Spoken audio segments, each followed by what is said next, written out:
Welcome to Bigfoot and the Bunny. I'm your host, Chris Carr. And I am Kristen Johnson. And I forgot to play our other intro. That's Oops. okay. We're good. We're supposed to play both. Oh, well.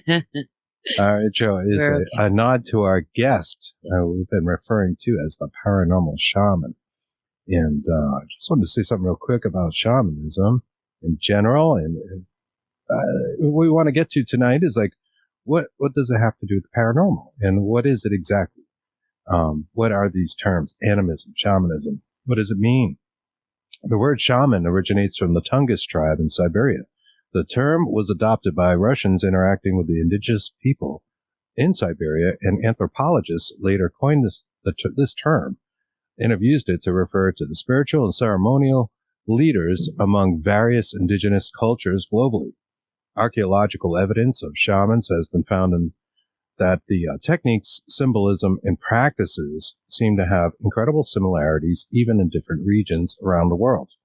Per Encyclopedia Britannica, a shaman is a person believed to achieve various powers through trance or ecstatic religious experience, and let's just say other altered states of consciousness. Brandon Cooper is a shaman for Katie Stafford's team, Supernatural Inc. He is ancestrally tied to the eastern band of Cherokee Nation and received training from the late Dianne Little Sparrow on and around the reservation as a youth. He is a 100% disabled combat Marine serving on a voluntary basis in 3 veteran service organizations: Veterans Haven of Honor, Semper Fi Barn, Semper Fi, sorry, and Pickens County Veterans Board. I can't speak tonight. He has been conducting and participating in paranormal investigations for over 25 years. He is married to psychic medium Anna Cooper, who is also part of the Supernatural Inc. team. So we're going to bring him right on. And I see your comments out there. I'm going to stop bringing those up as well. Hello, guys. Hello, Brandon. How are you? Hello, everybody. We're doing good. We got Greg Koss out there. Mr. Greg, hello. Leaf. And George is out there. Hello, George. Kimberly Horn. Hello. Hello. The horns are here. The horns. The horns have arrived. Yes. Got our horns on. Emery Young. How you doing? Hi, Ann. Hello, beautiful people, she says. Oh, yeah. And it is our honor to bring you on our show again for part 2 of our extensive but kind of fun interview about shamanism and the paranormal. And we love talking to you, man. So, I enjoyed the last time, yeah. Thank you. We had a good time. If you haven't heard our first interview with Brandon, you can, whatever media you're watching us on now, you can go into the archives and find that. Jack Kilowatt says, hello, you freaks. Yes. Greetings, Earthlings. Kimmy Wells is out there saying hello. Okay. And Scott, the other half of Horn. Oh, now Scott Horn's here. I got to go. I got to leave. He said he's present. Present and accounted for. Present and accounted for. Roger that. So, I know we have a list of things we wanted to talk about, and I am just getting that up. But one of the things I wanted to bring up was the making of drums in shamanism, and I'll read you something. This is probably for a different flavor, but I think maybe some of these techniques may hold true across cultures. This actually comes from a book I was reading about Nordic paganism by Martha Morales, and I want to give her credit. And it's the book. It's called Magic and Norse Shamanism in the World. Let me just read this real quick.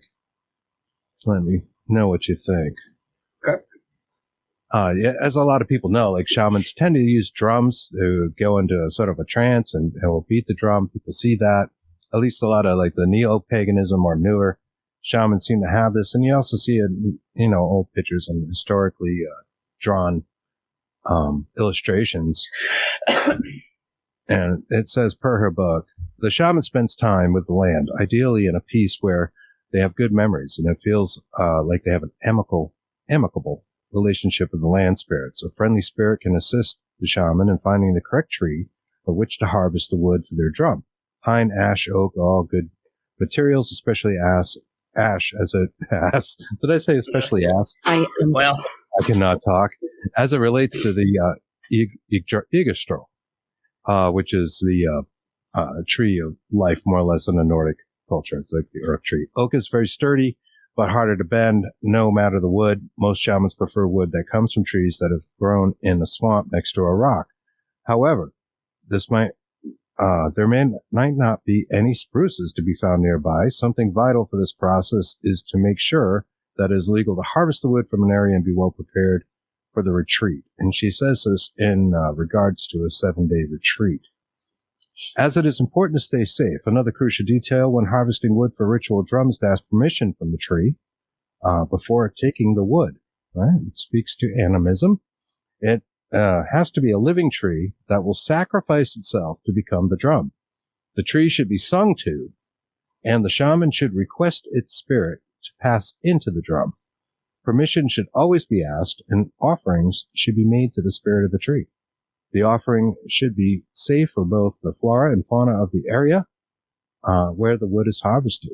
After the spirit of the tree has agreed to sacrifice itself, it is time to harvest the wood. The tree will be cut down and split. The drum frame should be sawed from a narrow board that will be harvested along with the heart of the tree. While the tree is being cut, the shaman should sing and praise the tree for its sacrifice and the earth for nourishing it. The board should be then placed in fresh water overnight to soak. The shaman should rest and meditate. The next morning, the shaman builds a sacred fire and fills a large cauldron with water from the same source from which the board was soaked. The shaman should praise the fire for its cleansing and consumption, and the remaining 3 should be burned in the fire. I think what was meant there was the remnants of the tree, but that's what it said. The shaman will then draw out the board from the water and sing a song of birth and praise to the water for imbuing the drum. Then the board is set across the cauldron and allowed to steam until it's bendable by hand. All the parts should be steamed so that they can easily be bent like a bow. A long strap with holes and a buckle is placed along the length of the board. The shaman sings praise to the All-Father, and that's because this is Nordic. It's a reference to Odin. In praise of the air that is allowed the drum to be steamed. The ritual represents how the shaman will allow themselves to be bent and worked by spirits. When the strap is fully applied, the shaman should find another tree of any kind. This will be the mother tree, and it should be a living tree, preferably close to where the fire was built, and be as big as the inside of the drum.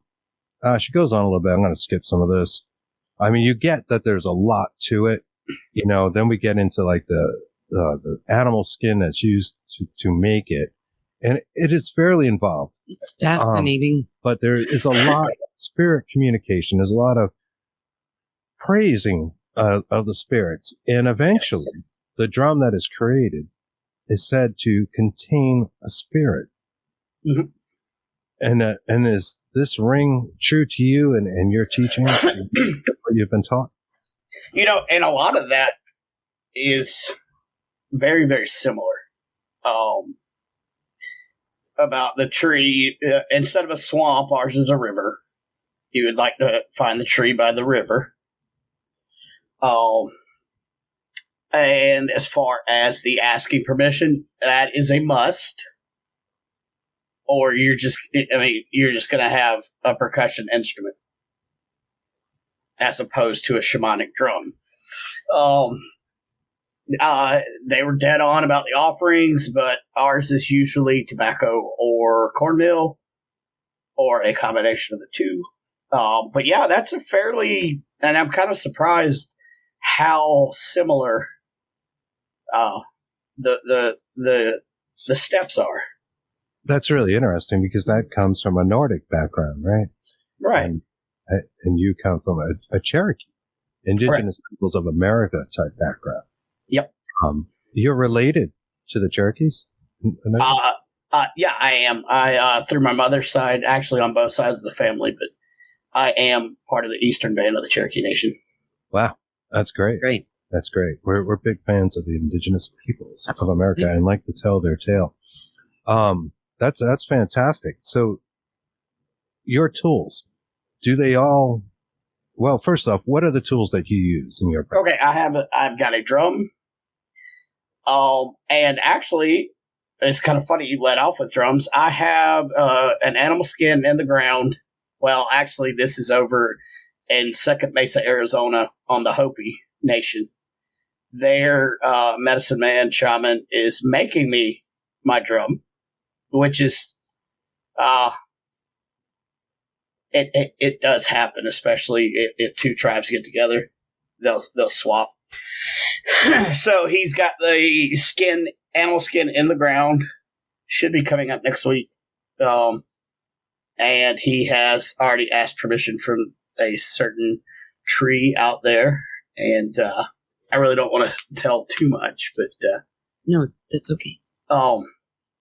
But yeah, and even with it being the Hopi Nation, it's still very similar to how you make the drum for that. And it's still, I think this tree is near the Grand Canyon, so water source, So yeah, it's Wow.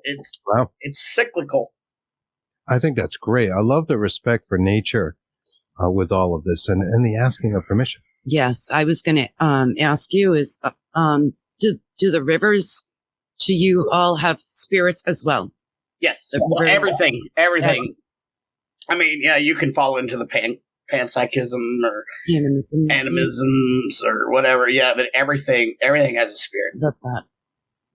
Yeah, I like that. I think that's wonderful, beautiful, and very real. Absolutely. It kind of, we've talked about panpsychism on the show before, not in reference to shamanism, but just in the idea that an inanimate object can hold a spirit. Oh, yeah. Yep. We feel like it can, and it explains things like haunted objects and that sort of thing. So to go back to the paranormal side, right? Right. Like a spirit could haunt some object, a doll or whatever. It is possible. I mean, not being there 24/7, but we're all made of the same stuff. And certainly things that are living have some form of consciousness. Oh, yeah, for sure. Like, just a quick, for instance, since we're on the subject of trees, if you're in a big oak forest and a foreign tree that is not an oak tries to grow in there, all the other oak trees will try to kill it. That's right. That's right. We're aware of that. And they use the, what do they call it? Underneath the fungus. Yeah, the fungus mushroom network. Yep. To communicate. And the name is Mycelium. Mycelium. Thank you. Yes. We showed mushrooms in the intro.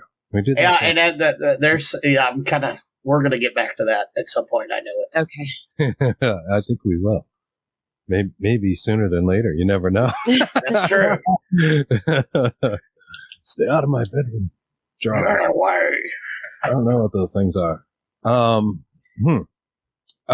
So your tools contain spirits, and you mentioned a drum and the making. What other kind of tools do you use with your craft? I have a rattle. As a matter of fact, hang on a second. I think I have it. Excuse me. Props. Oh, I gotta unwrap it. Yeah, so we use rattles. Mm-hmm. This is more of a South American rattle that was given to me, and I love it, and I use it. I also have turtle shell rattles that are more, Native American. Bells. I have a bell that I use.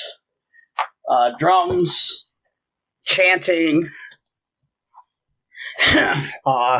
That covers the basics as far as there's hollow reeds or hollow bones, and you had a picture towards the end in your intro of a shaman blowing through a hollow bone. Mm-hmm. Yes. That would be, I guess, considered one of our tools. Not so much musical, but yeah.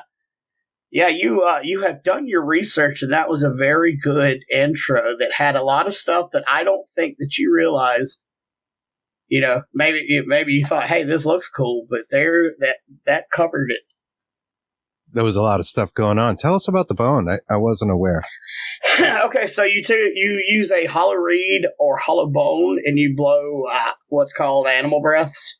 Depending on which animal medicine that you have to use, you blow it through that reed, and that is how you apply a healing breath or whatever. So, use a deer bone if you're calling on the deer spirit, But generally now we use water reeds, the same thing that flutes are made out of. Mm-hmm. And I forgot to bring my flute up here. I have a reed flute that I also use, but I forgot it. It's downstairs. A lot of these things are sonic in nature, and that kind of goes with a question here from our friend Echo Leaf, who asks, are the sounds used to keep the mind in the moment and not allowed thoughts to take over the individual's mind? Simple answer, yes. Deeper answer, not only is it to get you in a humbled state, which is why shamans dance and drum for hours and days prior to, because it gets you out of self. Also, the vibrations work on, certain healings, certain vibrations called certain spirits. But yes, it is also certainly to keep you and whoever you're working with or on in a certain trance relaxation type. Like binaural beats now, kind of. Yeah. Yeah, well, you're kind of, like you said, getting out of your mind, right? So you're trying to open up into something else. Yeah. And what is that something else? Is it the spirits around you? Is it nature? Is it a collection? Is it source? You're always going to have nature.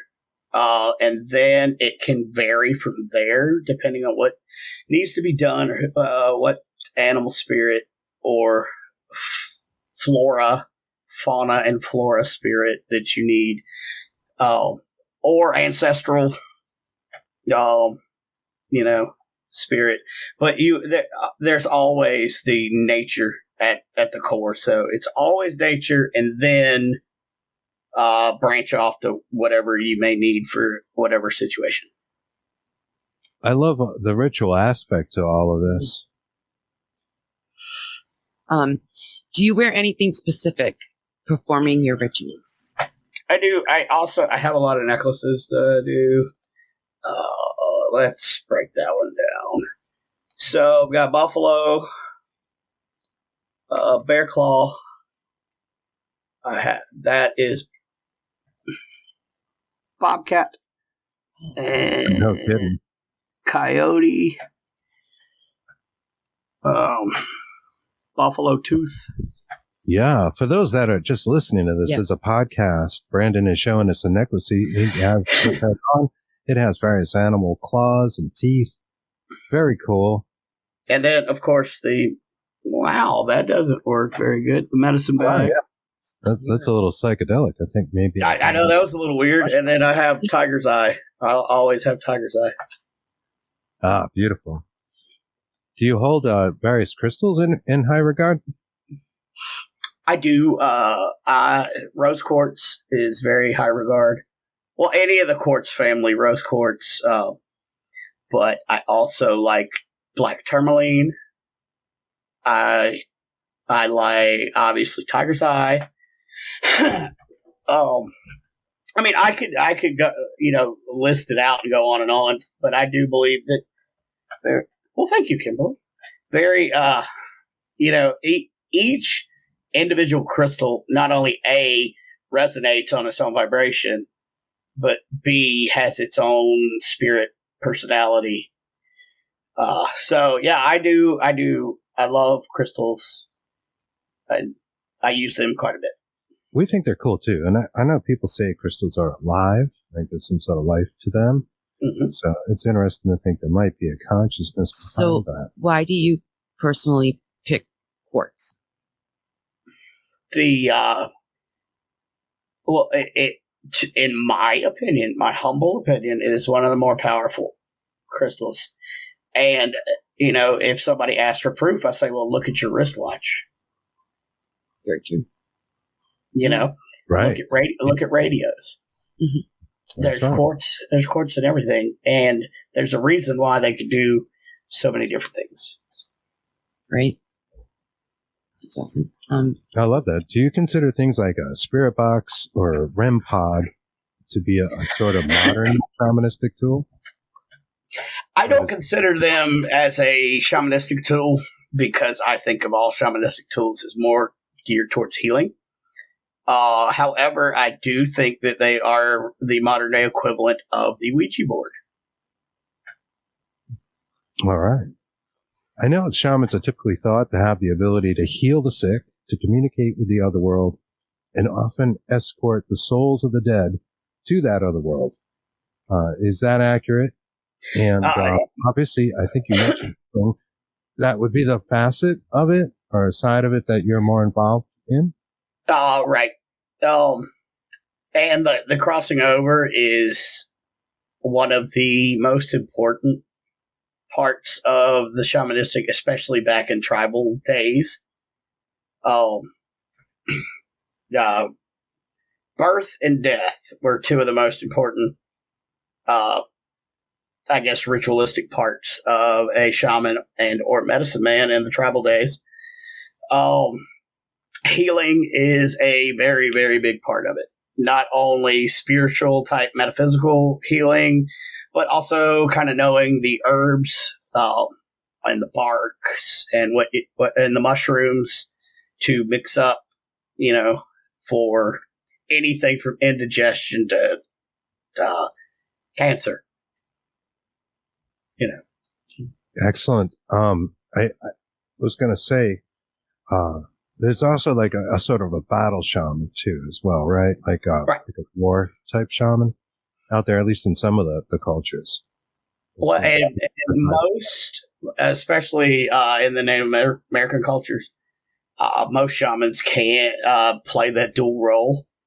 Just like, but now in some tribes, like they have a peace chief and a wartime chief. So they would have two different shamans. And then, hopefully they never needed the wartime. But and some shamans actually do that dual role. When it's wartime, okay, we've got this other bag of tricks that we really don't pull out, but we've got them if we need them. But yeah, there are both. Excellent. It's interesting that you mentioned birth and death. I think a lot of it might surround things like the seasons, right? With spring is kind of fertility and birth of things, and then we get in the fall, winter, we're talking about kind of the death of things. Right. Or as we say, when the sap rises and the sap falls is when people die. That's when you're going to get most of your deaths. And obviously, talking about a tree, when the tree sap rises, it puts a pull on everything. And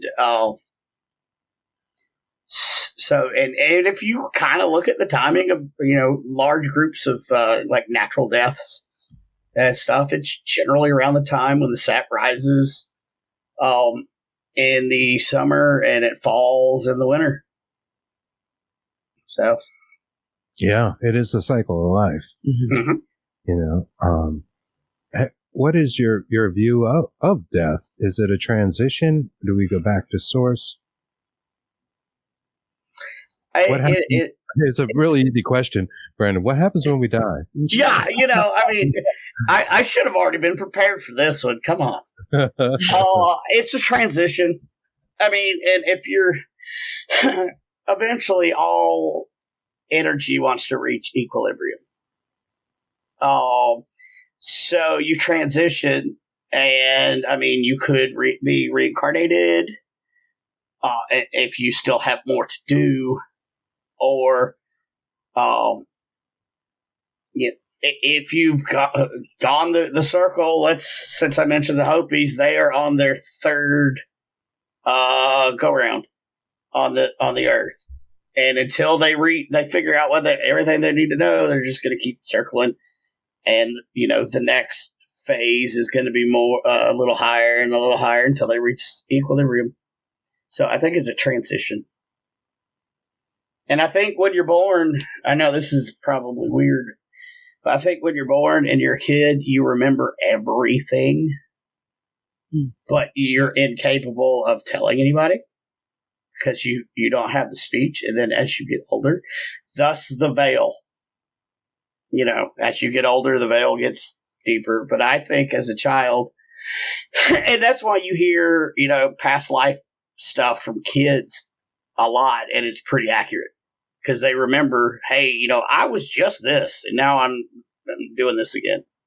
So that's why I think it's a Dad's brothers are Shamans, and we are Cheyenne. Oh, I have some friends up in the northern Cheyennes. Shout out to them. I need to go see them.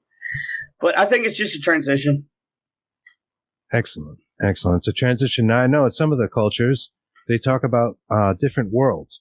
Like you go into like a blue world before you come into this world and that sort of thing. Well, in shamanism, there's three worlds. The underworld, and not with that connotation that we have now of hell and whatever, but it's the world below, the plane that we're on, and then the world above.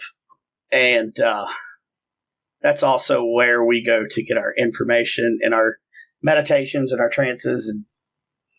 But there's like a holding place of all energy somewhere in those three worlds that, you kind of go through. Abraham's bosom from the Old Testament, purgatory, but blue world. But there's somewhere that it goes until it's time, and then then you do it all over again. It's interesting to me when you get outside of Christianity, what the pre-Christian beliefs were. A lot of times they believe in this sort of not a heaven, but just a place you go. And this is like for the majority of people, like with the Nordics, right? For example, I referenced earlier, they had Valhalla for like their war heroes. But the average person, you did good or bad, you went in this sort of middle area, and it was just like this area, and if you're particularly an asshole, you might go down there. There was something a little bit worse. Right. But I mean, even in the Norse traditions, I mean, there are so many halls. Each deity, Thor's got his own place. Odin has Valhalla. I mean, there's if you break it down, Loki's got a place. So there's always been that. Well, if you don't make it to Valhalla, if you're not killed in battle in a glorious death, and the Valkyries come take you, you're going to go somewhere. And and it wasn't like an all or nothing thing, right? So like, not to put down our Christian followers in some way, but when you get to the crux of it, there's kind of this all or nothing. Like you either believe in it or have faith, and I'll forgive you, and you can come here, or you're screwed. Where like the other people didn't really care, or these other cultures I've read about, and I'm including like the Greeks and Romans and some other cultures with that. If you believed in it, hey, great. Either way, we're all going to a pretty good place, unless you were like a particularly bad person. Now, I do believe there is a punishment out there for the truly vile that are non-repentant, and I have Christian values as well. I do believe in Jesus, and I believe he did walk this earth. However, I do not follow, obviously, the religion per se, but and I do believe there is a punishment for the truly vile, but there is something to be said for how do I want to word it? Confession and turning around, not to get all into the Christianity, but I mean that works on so many levels of, hey, I'm a really big douchebag, I probably need to stop, and then you do a 180, and then you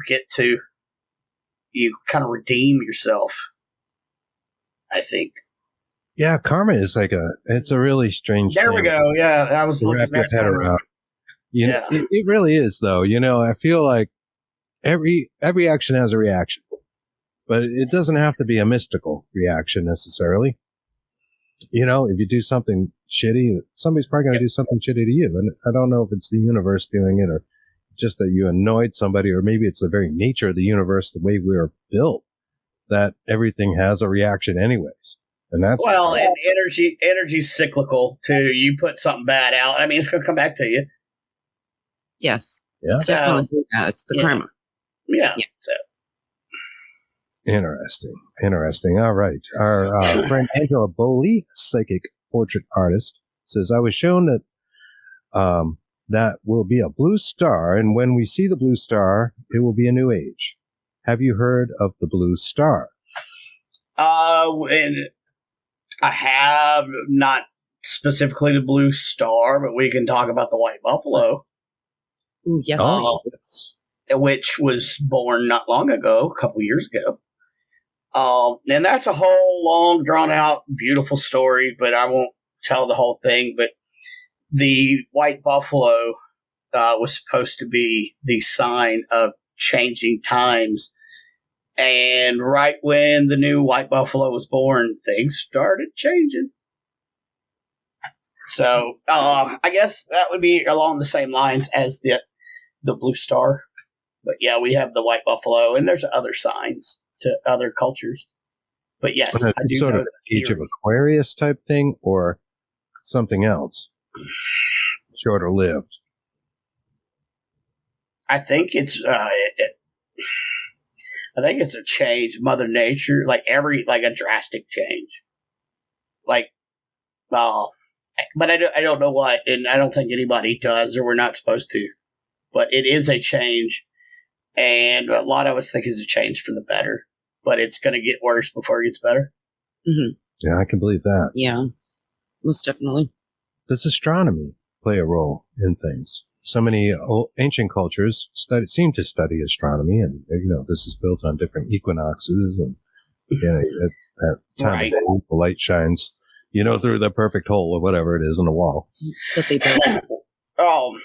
It does. I mean, for generations, especially with the native cultures, we talk about the star people and how we come from the stars. And like Oklahoma is supposed to be where the Little Dipper came down to visit.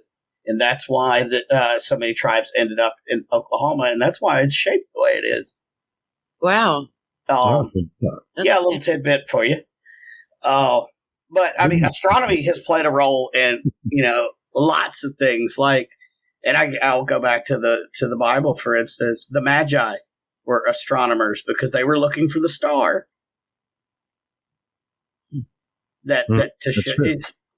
so yes, every culture has always looked to the stars for something, and a lot of the stories kind of overlap.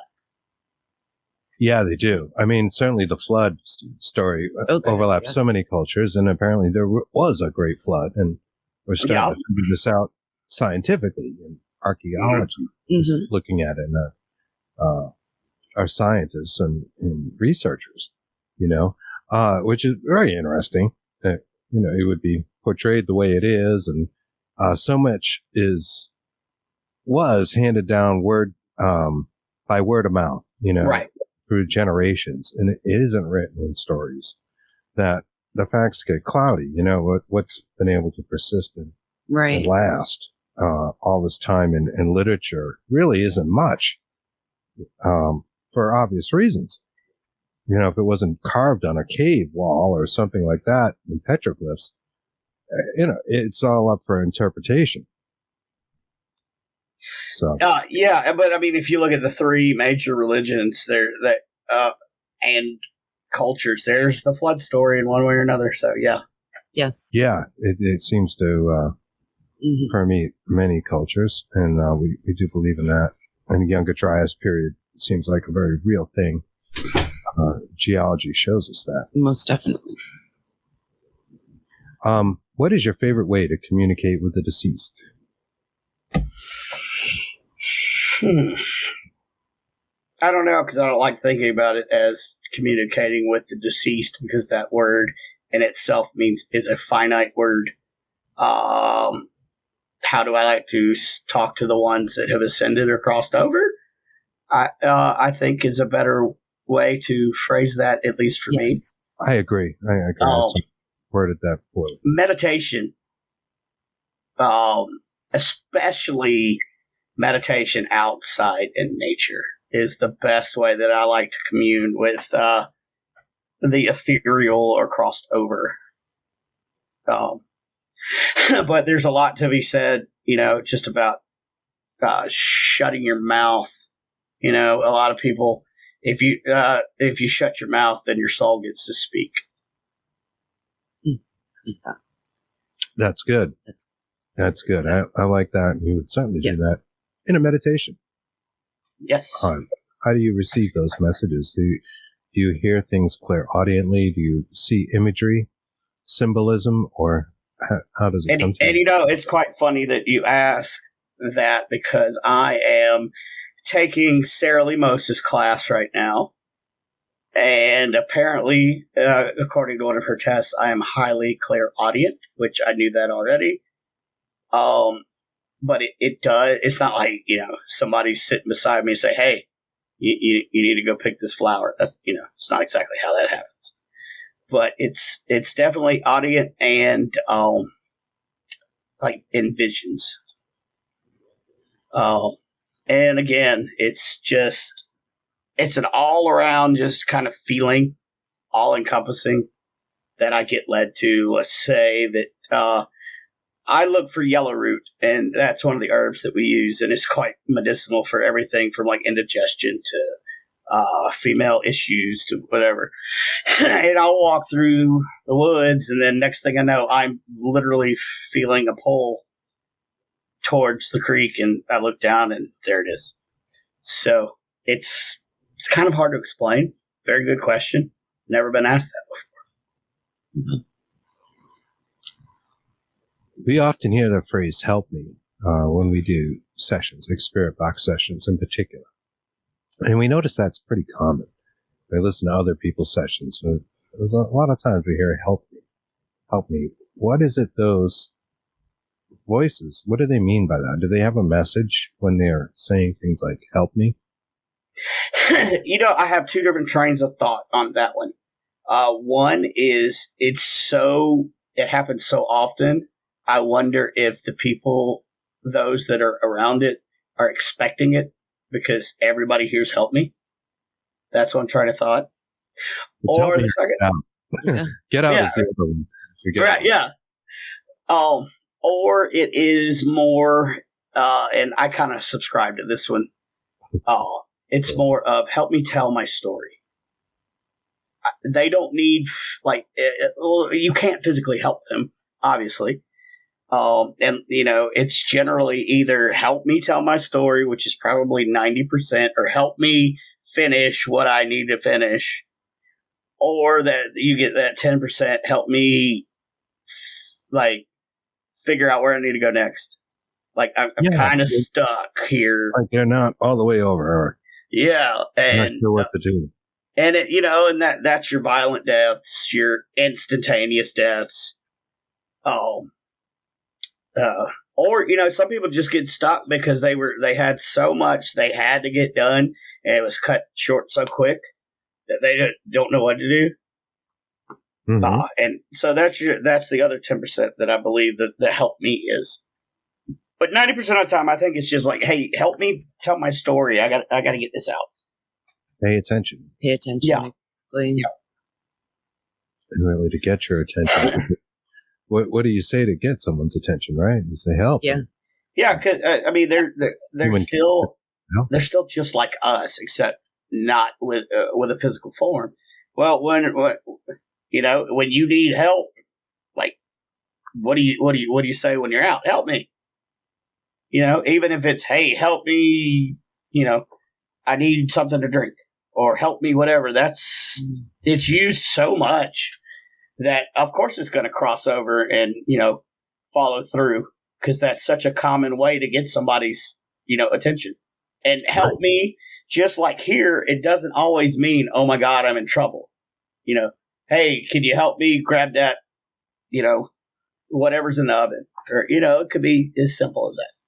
Right, and those communications maybe aren't that easy for them. To Right. get to us. It Right. seems like probably a lot of intention.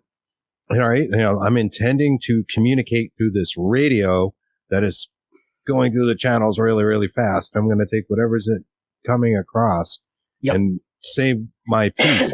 You'll go, hey, right? Another thing we hear, hello. Right. This is how you would do it in our, linear timeline. Right. The 3D life, right? We would go, hey, hello, help, hey, I'm trying to get you. Sure. Yeah. Yeah. To try to say it. So if you put that intention out, the words may come out that way through the radio. And so, and also, like with the if you feel like the tapping on the shoulder or something, same way here. How am I going to get your attention? Tap you on the shoulder, or hey, yeah. So, it's just a continuation of our linear style of thinking and communicating, because that's the best way to. There's a question out here from Just a couple of Echo Leaf. There's actually quite a few comments, and I apologize, guys. A lot of people out there leaving comments. Please continue to do so. But if I miss it, please don't hold it against us. Yes. Echo says, do you divide your visions into different groups, whether or not they are in dream time or eye-open daytime visions? Curious if one is more powerful. Very good question, Echo Leaf. And it's hard to say which one's more powerful than the other. It really depends on the message. Generally, your daytime ones are, I would say, more urgent, because they're all of a sudden, you're awake. They're like, you need to do something about this right now. Your dream time is more of your exploration visions, and your gathering of information to do something at a later date. So if I had to, say which one's more urgent than the other, I would say the daytime visions would be of a more urgent nature, if that answers your question. That's a good question. Again, nobody's ever asked me that. We got a great audience out there. Yeah, we do. Heck yeah. Guys. Good question. Did it? Yeah. I'm looking for the questions. All right. Go ahead. Yeah. Sorry. Also, he'd asked, what would you suggest to a person who's predisposed to shamanic experiences? Do you cultivate the gift? Any questions? Do you cultivate the gift? Well, yes, because if you don't, you will drive yourself crazy. Because the true inner you is going to come out one way or another.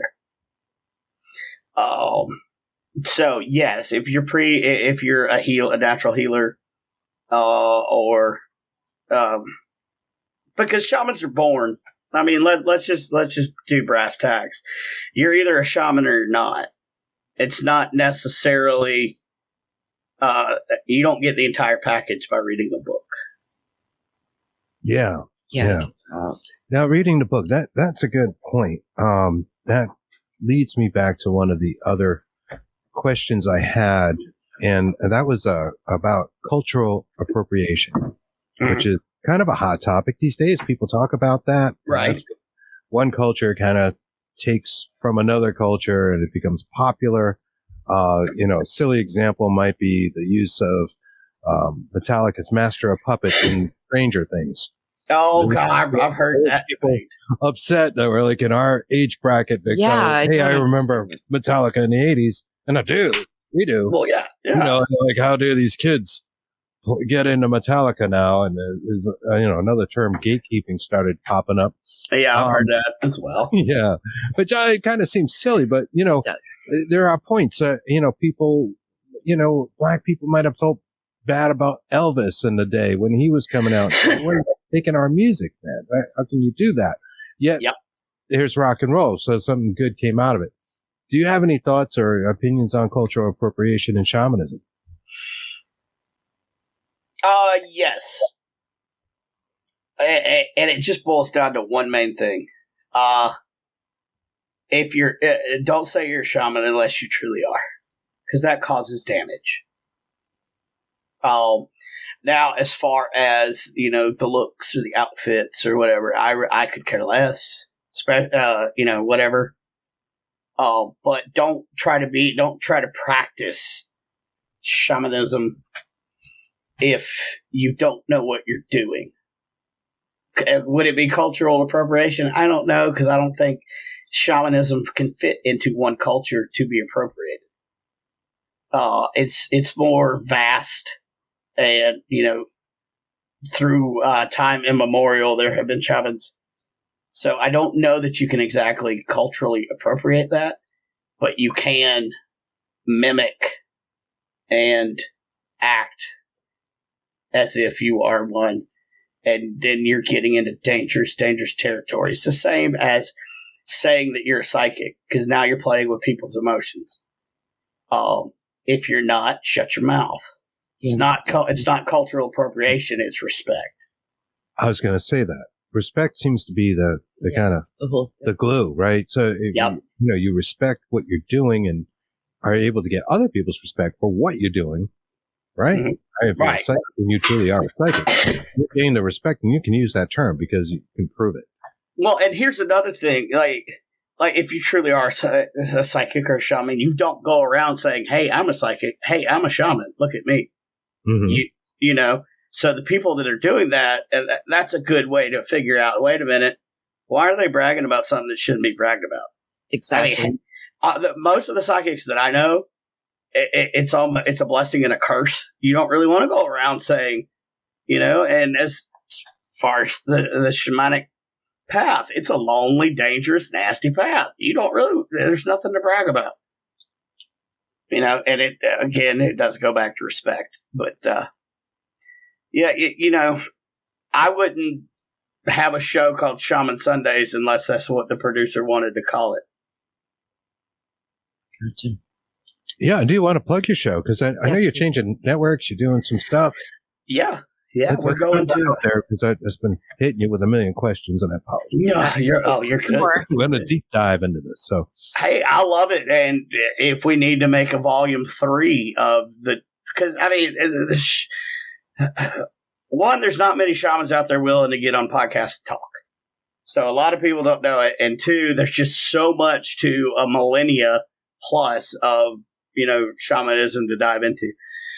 I love it. I love the questions. That's kind of why. We appreciate it. We've done hundreds of shows, literally, and we've had 2 shamans, and you're one. There's not many.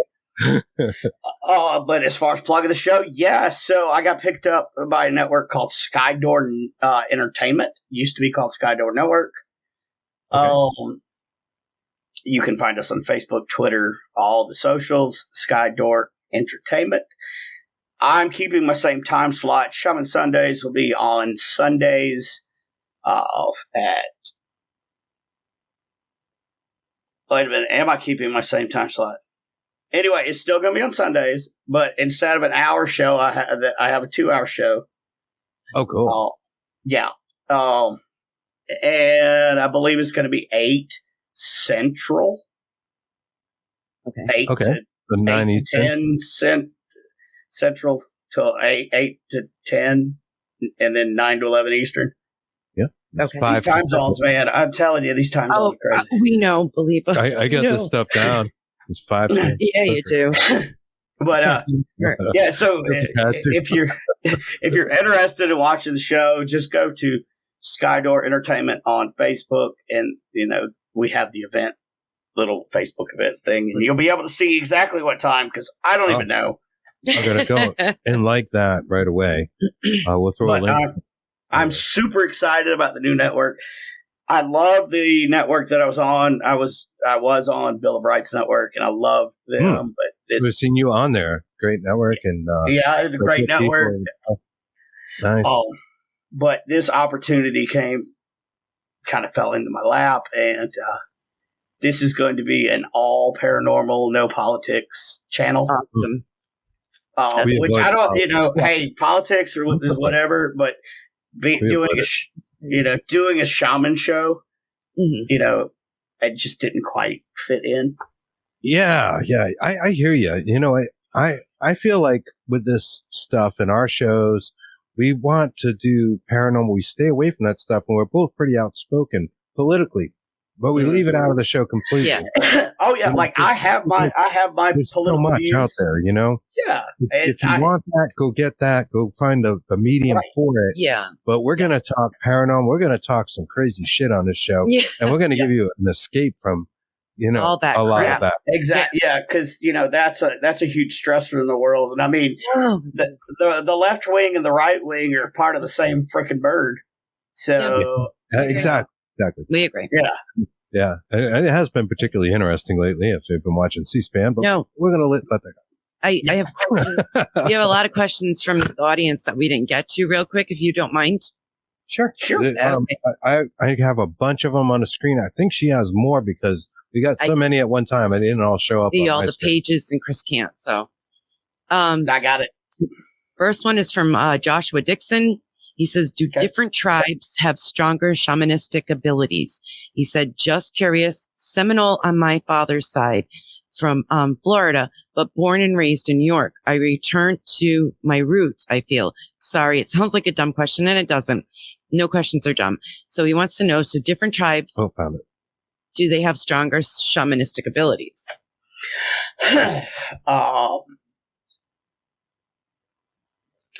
Very good question. No. I think when it's all said and done, it's all on an equal plane.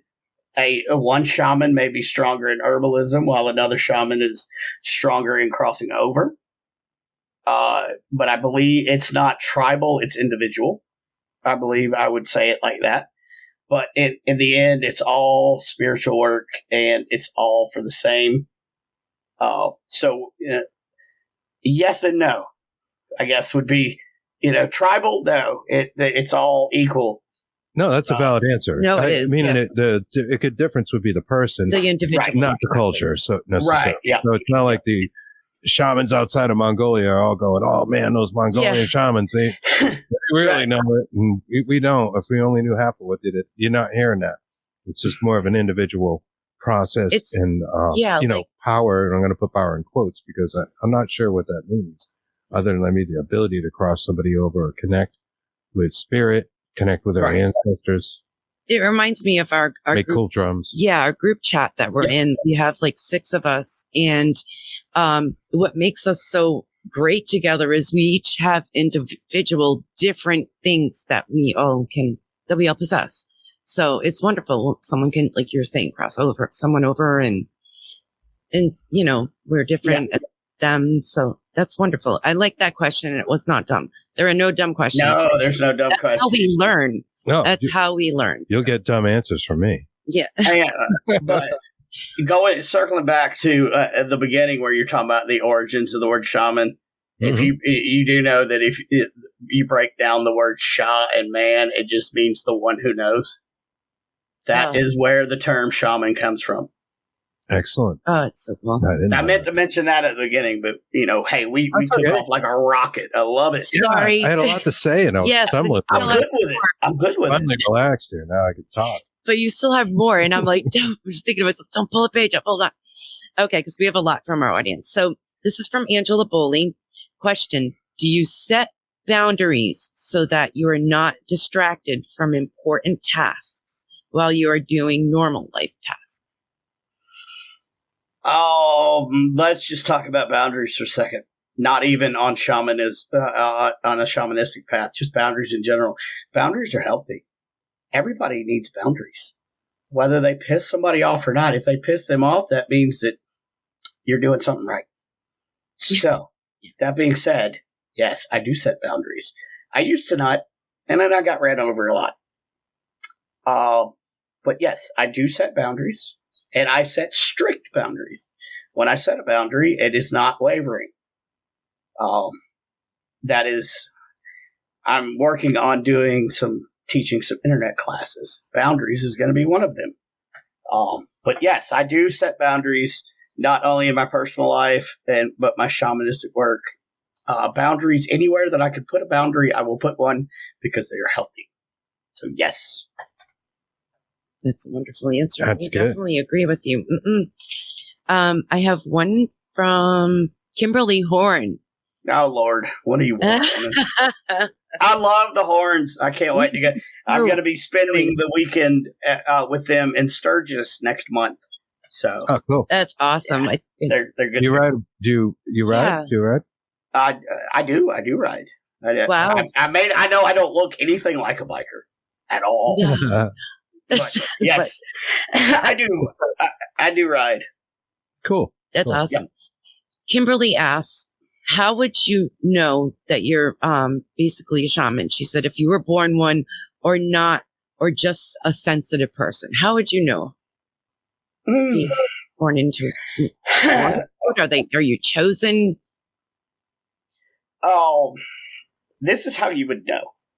What are you drawn to? What do you have to learn? Like if you see something, let's say a book, if you on healing or whatever, what are you drawn to? What is like the core of your body say? We need to stop and look at this.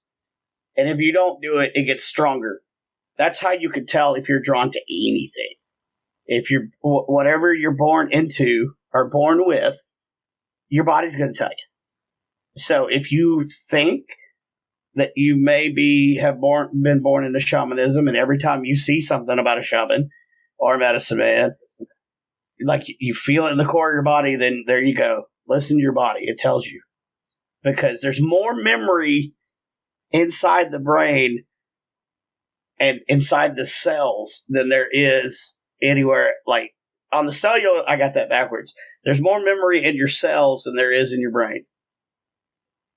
Because the cells are made of the energy. So that energy is going to tell you, if that makes any sense.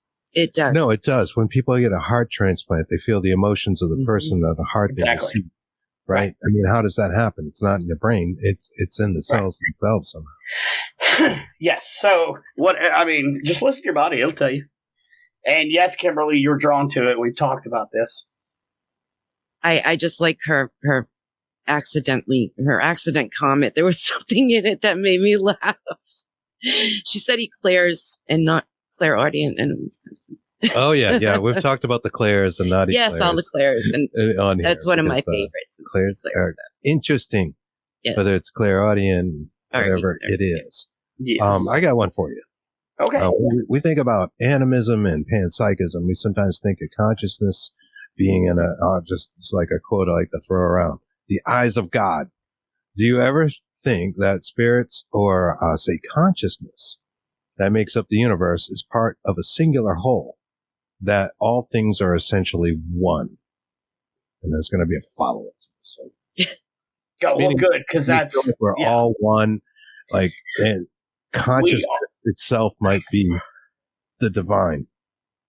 We are all the same in that energy is energy. There's no difference in energy, and we're all made up of energy. So that being said, we are all the same. But are we all one? No. Does that make any sense? It does. Oh, it sure does. It does. Or do we need to dive deeper into that one? No, we're going to dive a little bit deeper. Heady, deep question. Yeah. Okay. This early, I'm like, oh, wow. The shit I think about. I love it. That's awesome. A common thing that's tossed around is like we're all connected, and then eventually we're going to all go back to the same source. Yet we spend our lives here on Earth trying to be an individual and trying to figure out who am I and what is my individuality. And we seem to kind of let some of that go when we look at these kind of bigger picture. We're all connected, part of God, whatever it is, deity. Right. And it's an interesting thing to think about, because what is the point of that individuality? Was it real? Is it really you? Is there a you, or are we just it? Kind of like the Borg and Star Trek. Right. So I think that it depends on what part of life we're in, but the individuality is our attempt to get out and learn on our own. But unfortunately, fortunately, it all goes back to the same. Your individuality is going to bring you back to the whole, or it should. But And so your journey and individuality is your learning, your hands-on, I want to figure out what it is, but ultimately it's to bring you back to the whole, because we are a whole. If we weren't a whole, we wouldn't live in communities. We wouldn't have tribal communities. Like the Amish do the Rumspringa, so go be an individual. And then generally, 9 times out of 10, they come back to the whole. It's the same if we're talking about panpsychism. Hey, the universe is saying, here's your chance. If you think there's something better, go figure it out. Because the reason why we're here is to gain knowledge and help others. Well, that's your gaining knowledge by yourself. Go figure it out. And then when you figure out you can't figure it out by yourself, then you get the real answer. Come back to the whole, because the knowledge is in the group, not the individual. And I just interesting. Yeah. Yeah. I mean, you take this concept of reincarnation, like coming back each time to learn some lesson or set of lessons, right? If that's what it is. But we're really just this fragmentation of some sort of bigger picture anyways. Right. Like, you'd think the bigger picture already knew the lesson, and why do we need the fragments? There must be some reason to be an individual. Yeah, and that's a debate for a much larger mind than I have, but I think it just all comes down to knowledge. I mean, that's why the saying knowledge is power. That's why it's there. But each of us have to learn something that we can specifically learn, so that when we bring it back to the whole community, then we make the whole stronger. So the individual makes the whole stronger, but only when they come back together to the original purpose of we are all connected. Maybe that's how the whole survives. Our friend Jack Kilowatt says, according to the Bible, we are made in the image of God. And what are we? Conscious energy? So I'd like to think God is pure consciousness and energy. I've had that discussion in my brain and my thought process, because that would make total sense, at least in the sense that we can think in our physical realm. I like that. Yeah. Well, that was the deep one. Did you have another one? That was a really deep one. Yeah. I go, dude. Right. He has another one. From what I understand, shamans spend most of their time outside of their village to avoid having an identity as a shaman in order to maintain their purity. Would you agree with that, Brandon? Yes. That's why you don't see a lot of us. Like me personally, I just prefer to be by myself and with my little family and outside of the tribe, so to speak. I am drawn to solitary locations. So that way I can conserve my energy for when I'm needed. Yeah. So I would agree with that. Do you have a happy place, like in nature? Do you have a certain scenario, like being in the mountains or something? Like myself, like I feel closer to whatever it is when I'm in the mountains. So this is my spiritual place, or maybe beaches or whatever. Mountains, forests. Yeah. My happy place is anywhere on the other side of my front door. You want to get out? Yeah, you'd be outside. Now, if I needed to paint the picture, it would be anywhere in the mountains on horseback. That's my happy place. Yeah. And picture I used in our thumbnail there for our ad, it showed you on a horse. Did you want to talk about that?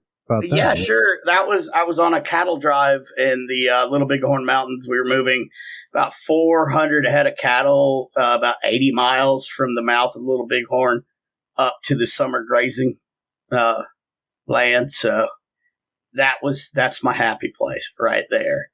Miserable, dirty, nasty, tired, happy, just happy. It's funny because Kimberly Horn just sent us in chat a picture of like a link to go to Little Bighorn and visit you all you guys. Oh, there you go. Yeah. Yes, it's amazing. Excellent. Irene, Takura from Japan says, darn it, I live in a huge city and I couldn't live outside of that unless I'm near an ocean. You know, so people do feel comfort being amongst the numbers, being in the city with the colony. You know, I don't think Kristen and I are those people. We really love nature and love being out in it, and just a certain calm being away, which is interesting, right? Considering a conversation we just had about being part of Source, but yet being connected, and maybe an individual yet connected. That sort of thing, or fragmentation, you know, soul fragmentation, that sort of direction of things. People talk about soul fragments and haunting locations. Have you encountered anything like that?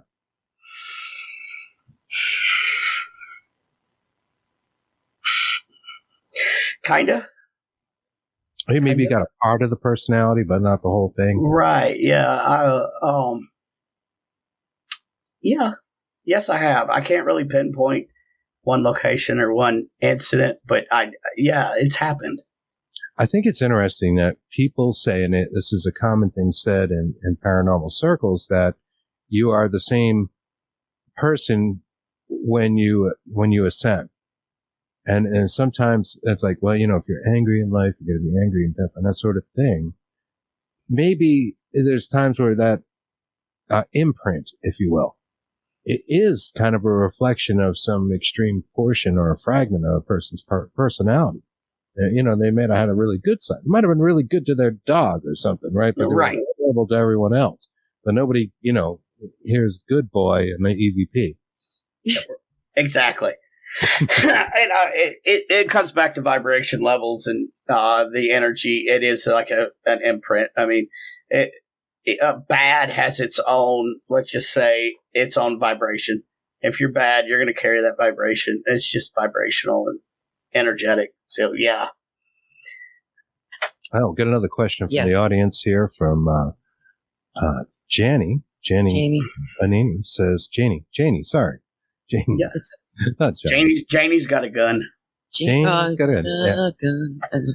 I have a question, Brandon. Are shamans directed to keys of alien nature during trance vision? I've been called a shaman, but I don't think so. I've been trying to have, or I have been having heavy visions in channeling that's caught the attention of ECETI in Oz. I'm guessing that's like a MUFON in Australia. Simple answer, yes. Okay. This is why like star people. It does, and I was going to say, it just all goes back to the star people. And if you look at Native American culture, just here, there is a coexistence between the star people and the Native Americans that go back way before history was ever written down, and it still continues to this day. Look at Skinwalker Ranch. You know, the natives are still in contact with a superior intellectual being, shall we say. So yes. Short answer, yes. Cool. Actually, and if you want to talk about shamans or mystics, Sadhguru, who I follow, who is an amazing individual, he mentions and alludes to having met with and talked to aliens. But he doesn't go too far into it because, you know, he doesn't, you know, people are going to look at you like you're nuts. Nuts, yes. Yeah. Wow, that's cool. I have seen a couple of his videos. I haven't seen him talk about that, but I'm glad to hear it's Sad, because whenever I see it, it comes up, it's SAD. It's Sadhguru. And I go, it's Sadhguru. What's the matter, man? Right. It's sad. Don't be sad. But, oh, cool. Great answer. Well, some new people popping up. Great to see you guys. Carol says, where I live in New Jersey, I can go either to the mountains or the beach, and I absolutely love both. Mm-hmm. I'm so grateful that I have been blessed to be able to go to both. Travel. Yeah, that's kind of what I like about South Carolina. I can be at the beach in 4 hours and the mountains in 45 minutes. That's so cool. We're in Rhode Island right now. If it's not 15 minutes away, it's not happening. It's a tiny state, and you do get right. used to like, all right, well, this is where I go. If it's any further than that, I'm not going. I'm out here. No, we'd go. Phone home. It goes as well.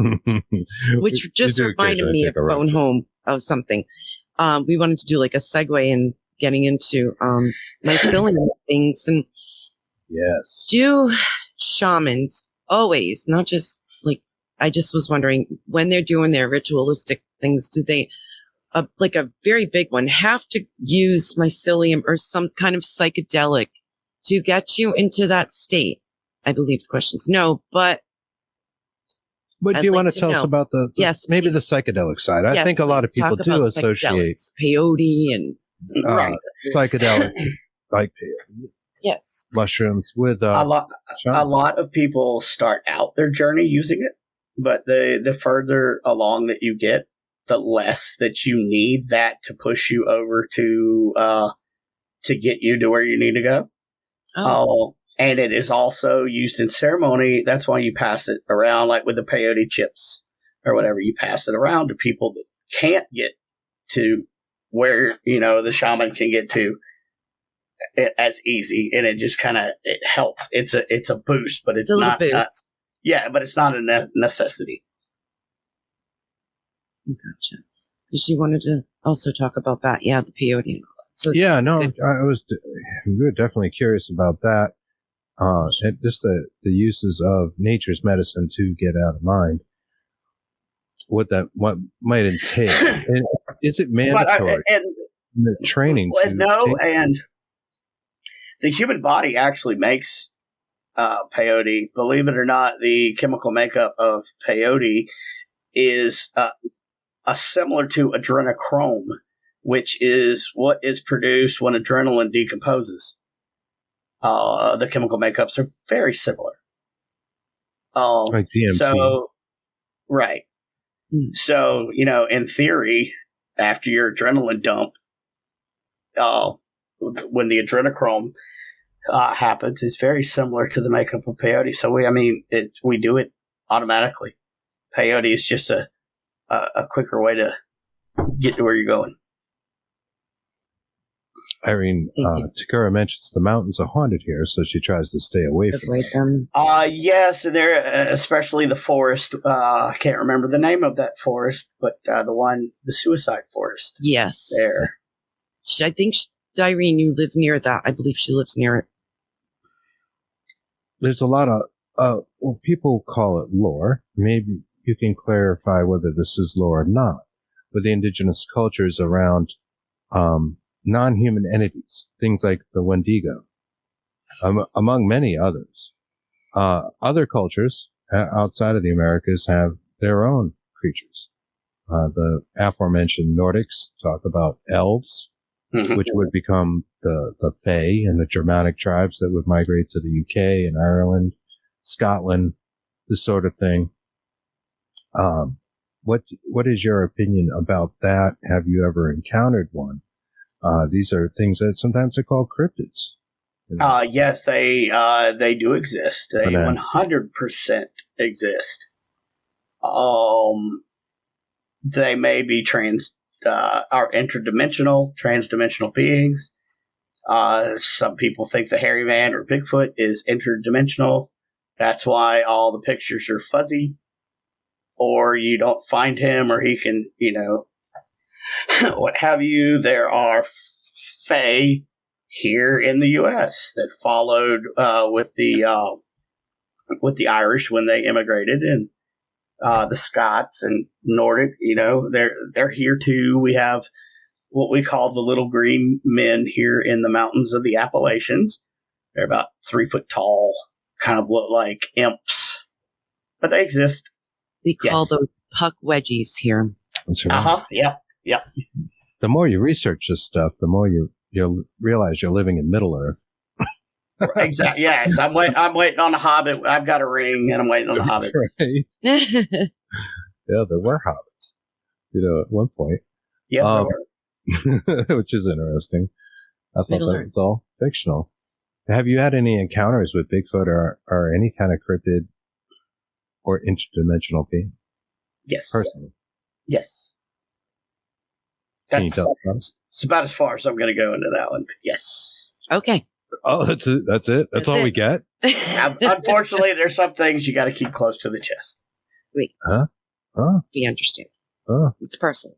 So, all right. Sometimes understating is better than, still. That's right. The Wendigo. Do you think the Wendigo is a Bigfoot? Or is it something else completely? No, not at all. No. I think right? Yeah, I think it is something completely different. You want to say spiritual vampire? It'd probably be the best way to describe what I think a Wendigo is. But yeah, no, that's completely, totally, in my opinion, separate than the Bigfoot. How about Chupacabra? Do you think that it's on the Wendigo side as well? Or Chihuahua? I think my two Chihuahuas that my wife that I married into are Chupacabras. They are vicious little animals. That's so funny. Chihuahua popped in my head with that. Yeah, I didn't realize you had Chihuahuas. Yeah, we have two long-haired Chihuahuas, and they are the Chupacabra. Wow. I don't know enough about the Chupacabra to say what I think. They may or may not be. Okay, I was just curious. Excellent. As a question. Which one? Oh, Anne's? Yes. Anne Marie Young has a question. She says, what do the shaman think about dragons? I think that they are not myth. I don't know that they're around anymore, but there's a reason why they're everywhere in every culture. Yeah, isn't it fascinating? It is. Mm-hmm.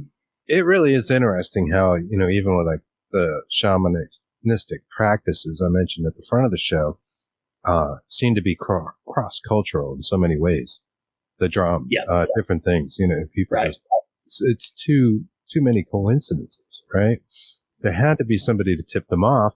I know in, what was the name of that series we watched recently with Graham Hancock? Ancient Apocalypse, right? Which also talked about Younger Dryas, of course. Yes. And, it makes great points on that. I love that guy. But he talked about myths, particularly South American, or it might have been Central, I forget. The mythology talks about somebody coming about on a boat. Yep. Post Younger Dryas arriving. You might even have a name for this. And it appears to be true. There's different cultures that talk about this kind of a being that comes to them and helps them like rebuild their civilization. And I watched that you're talking about, and it's very interesting how that they think that he went from the Egyptians over to the Mayans and kind of cross-pollinated ideas. Because what was it? Had a red beard, or something. One of the creatures that, I say creatures, that came to the Mayans had like a red beard. Yeah. They call them red-headed giants, I believe. That's what they're. Yeah. Okay. Yeah. There you go. Giants. They were big, large people, maybe, but there seemed to be like each continent had somebody. Mm-hmm. Some theorized it's Odin that was going out in these boats, like arriving in different, continents, like telling people how to rebuild. And then you see structures like the pyramids arising, and all these different cultures and all these similarities that were, how did they possibly, know the other one was doing it? It doesn't make sense, right? Yeah. Yeah, I don't, and that's a deep dive for another day, but that I love researching and just theorizing on that one. Yes, Kimberly Horn, had already asked us we need to do a third show with you. Oh yeah, third show I think is already in the works. Yes. Okay. Jamie, I would love to do a third show. Asked about the Banshee and yes, What movie? Yeah, I do believe in banshees. My wife is Irish, and and I had mentioned, I don't know if I mentioned it last time on the show, but how I think paranormal investigators need to get a class on each different continent and country because, we don't have similar, like we don't have a banshee per se. How in the paranormal world, how do you approach a banshee? But yes, I mean, all myth starts in some sort type of based reality. Most definitely, we agree with you. A little bit of truth in all folklore. Yes. I see Kimberly Horn. Thank you. You reminded us we had a question about just that. And let me just find it because I ordered it slightly different. Shamans in various cultures are sometimes referenced as shapeshifters. They could take animal forms like various birds and mammals, so that they could go on spiritual journeys to seek information. Have you ever shapeshifted or personally know of someone who has? Yes. And personally, and my teachers I have seen do that. Generally, it is to go into the different realms, more of a metaphysical type transformation. However, there are stories of physical transformations, and that is to be believed. Okay. I mean, you say it's to believe. In other words, like it really happened on the physical plane. The body actually changed. Yes. We're not talking about something that I personally have not done that way. I do spiritually. But it has been seen and reported, and believe it, there are some out there, such as the skinwalkers are shamans, but they're the dark shamans. So yes, it is to be believed. Now they call them in their term, in their language, the tribal language. I forgot which tribe it was. So it means witch. Yes, right? It does mean witch. Okay. Yeah, but they translate to skinwalker. Okay. Thank you. Mm-hmm. What are the dark shamans? Yes, thank you.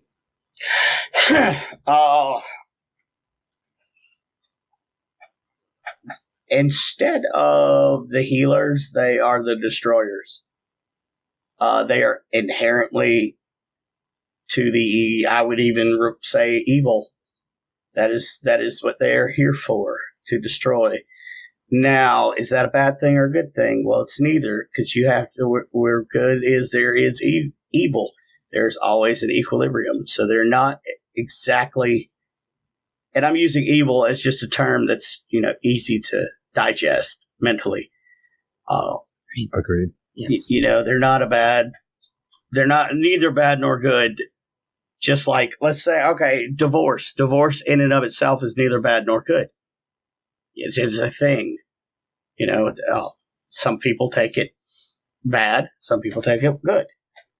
So that's the same as the witches in the native for the skinwalkers. I mean, they're neither bad nor good, really. They have to be around.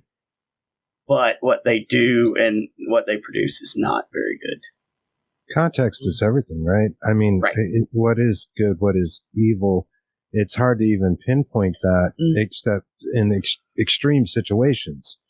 Like you mentioned earlier, shamans can be focused on birth and death, and it is our seasons, it is our nature to have these kind of things. We have a birth, we grow, we blossom, and then we wilt a bit. And that is the nature of our planet, of our existence. Oh. Well, and another thing about nature, there's like a saying that goes around most cultures. If we took away all the things that were green, the humans wouldn't survive. But if we took away all the humans, everything that was green would survive. Yes. Most definitely. And unfortunately, I hate to cut it short, but I'm going to have to start wrapping up because I have a surprise visit from my kids. Oh, you do? Wonderful. Oh, That's great. Okay. Well, do we want to talk about the fundraiser? Do you want to bring? Yeah, we can. Yeah. Okay. Certainly. Let's do that. Yeah. You have pulmonary fibrosis. Right. And there's some things you're trying to do, and I'm going to put a link out here. Yes. People, and trying to raise a little bit of money for you with this. Yeah. guy. So 2 days before Christmas, I got a new diagnosis from the VA, and I have pulmonary fibrosis, which is a terminal condition. I got this from my time in combat overseas. It is not related to smoking cigarettes or anything. It is due to chemical burns and various other nondescript stuff that was over there, sarin gas in the sand and whatever. So, there's a fundraiser going around because I'd kind of like my family to get a house. So when I leave, they're not stuck in this townhouse. Unfortunately, the prognosis, if you look at Dr. Google, is 3 to 5 years. I don't believe that. I don't. And as a shaman, I handle it with like water off of a duck's back. Unfortunately, my family's not taking it very well. It is quite a blow. I mean, I'm only 41 years old. I shouldn't have this, but, my belief is that I am not done until I'm done. Nobody can put a 3 to 5 year, lifespan on my life. When I'm over and when my cup is empty, then I will transition. And that's not for many, many years. So then, we're hitting it with not only Western medicine, but obviously herbal medicines. Turkey tail mushrooms are very good for the lungs and respiratory, so we're hitting it with that. And it is very unfortunate, and this is the first time I've spoken about it. I still get a little emotional. But yeah, so if you see that going around, that is unfortunately where we stand. But I'll be okay. I don't want sympathy. I don't want pity. I am who I'm going to continue doing what I do, and wanting to help and heal others. And I don't want people to worry about me. Let me worry about you. That's what I was born to do, and that is what I will die doing. So yeah, I think that about covers it. Oh wow! Thank you for this outpouring. Thank you guys so much. You're very welcome. Lots of comments up there. Yeah. Yeah, man, we love you, and we're gonna kick at that. And I put the link out in our chats, guys. Whatever you can spare, throw it out there because it all makes a difference. Yes. And this is how we are all connected, and yeah, we can do this. And I feel so weird with the GoFundMe out there, but it's hard. I can't really work, and you can't get ahead on disability.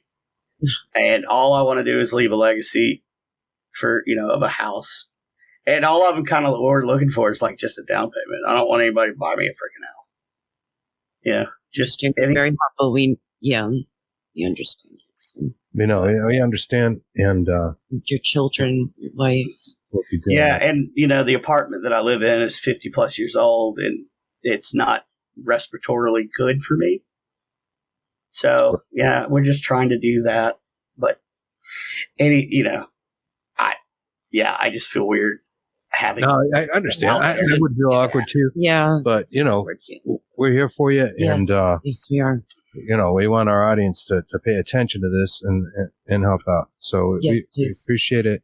And God, do we appreciate you coming on the show. Always, yeah, definitely. I wish we could have done it more, but you know what? I haven't seen my kids in 2 weeks, so. Oh, no worries. We have children, we understand. My daughter was over. She's not over every day earlier, and So, So yeah, I totally get it. So, deep dive into Shamanism Volume 3 coming soon. Is that what Yeah, we're doing? Volume 3 like it. coming up. I love it. I think our audience likes it. Lots of compliments out there. And thank you again, my friend. You have yourself a great night. Thank you guys so much. You're very welcome. We will talk soon. All right, we'll do it. Have fun with you kids. Oh, yeah. Love you guys. Love you guys too. Love you back. Take care of those chihuahuas. Chupacabras. No, you have to say it with the roll on the tongue. Chupacabra. No, I can't even do it. Chupacabra. That's not even a Spanish descent, but it sounds right. Chupacabra. Chupacabra.